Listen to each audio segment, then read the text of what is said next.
gonna be help. I don't know what to say. I've never talked in a video before. Do you know what to say?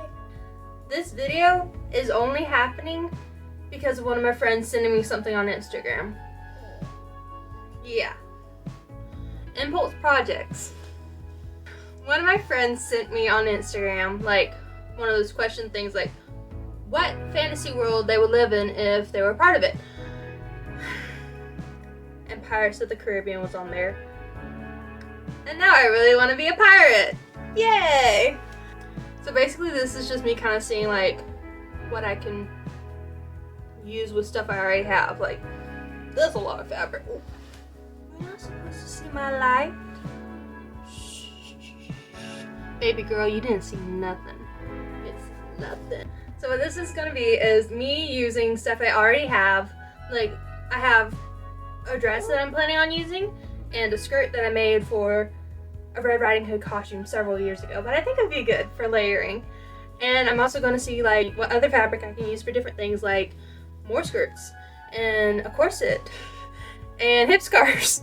I'm really excited. I'm going to show you what pieces I already have to use, and then you and I are going to go on a little mission to see what else we can use.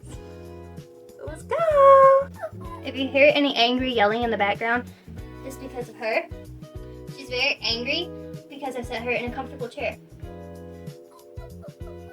So this is the dress that kind of started this.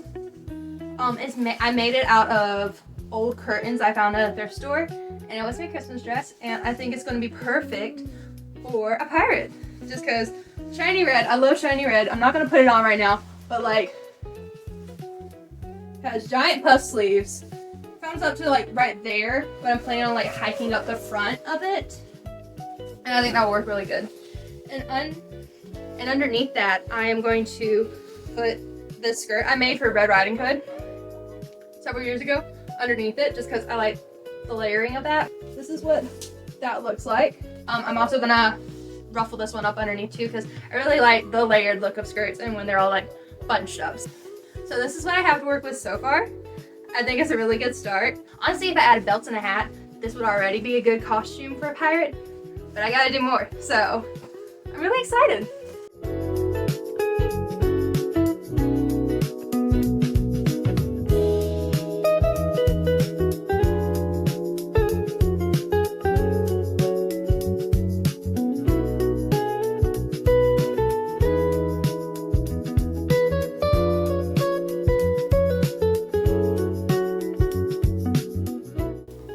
A couple of days later from the beginning of the video.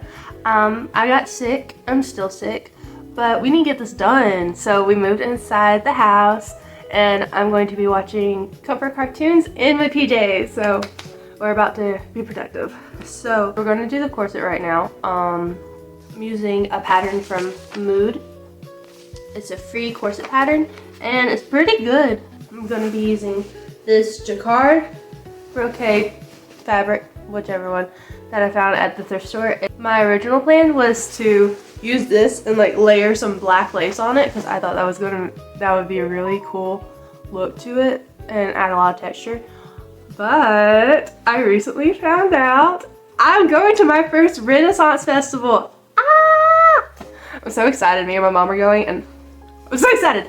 I decided not to put the black lace on it because I realized that basically the whole dress and corset part of this costume is really good color scheme for an autumn fairy. If it's not super piratey, just know it's because it's going to be an autumn fairy later this year. I have my main fabric. This is going on the outside.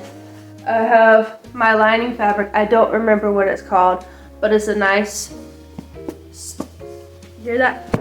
Sturdy. This is going to be the lining of my corset. And then I have some twill tape, kind of thick, but it's going to work fine. Twill tape for the waist tape in the corset. Let's get to cutting.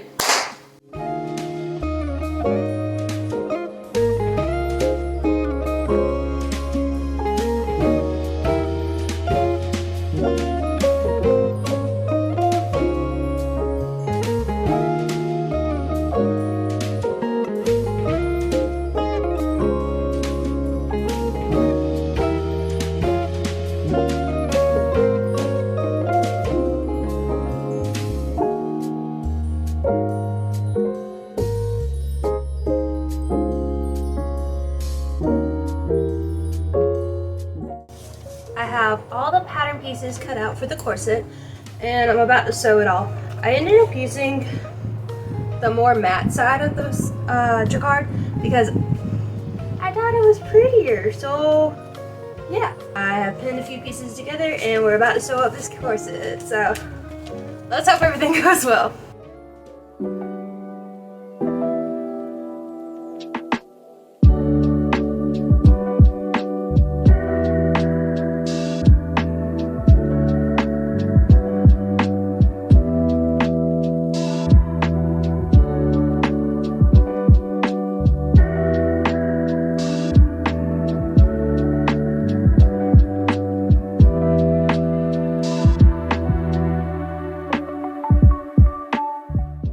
Okay, so I did some things off camera. The only thing that I did was sew all the seams to one side so that way they'll lay flat. I hand stitched the seams to the fabric so that way when it's done, the seams don't end up flipping around because sometimes that happens and it's really annoying.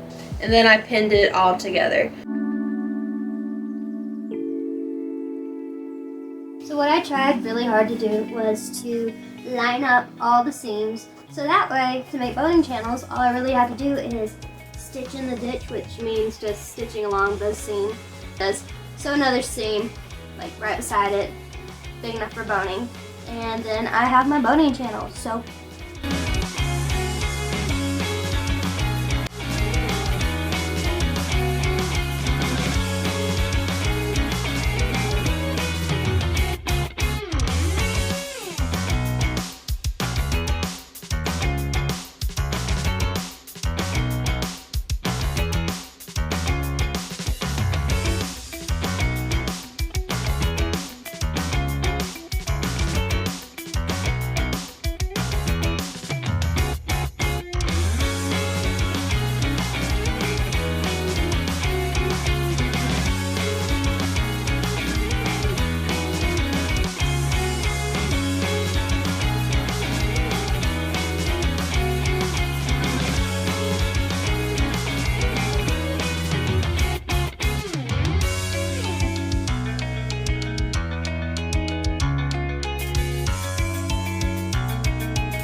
So I'm outside for this next step because we're gonna burn some fabric.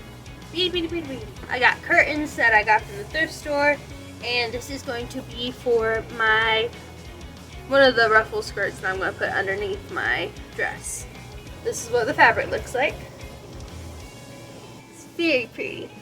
So let's get to burning.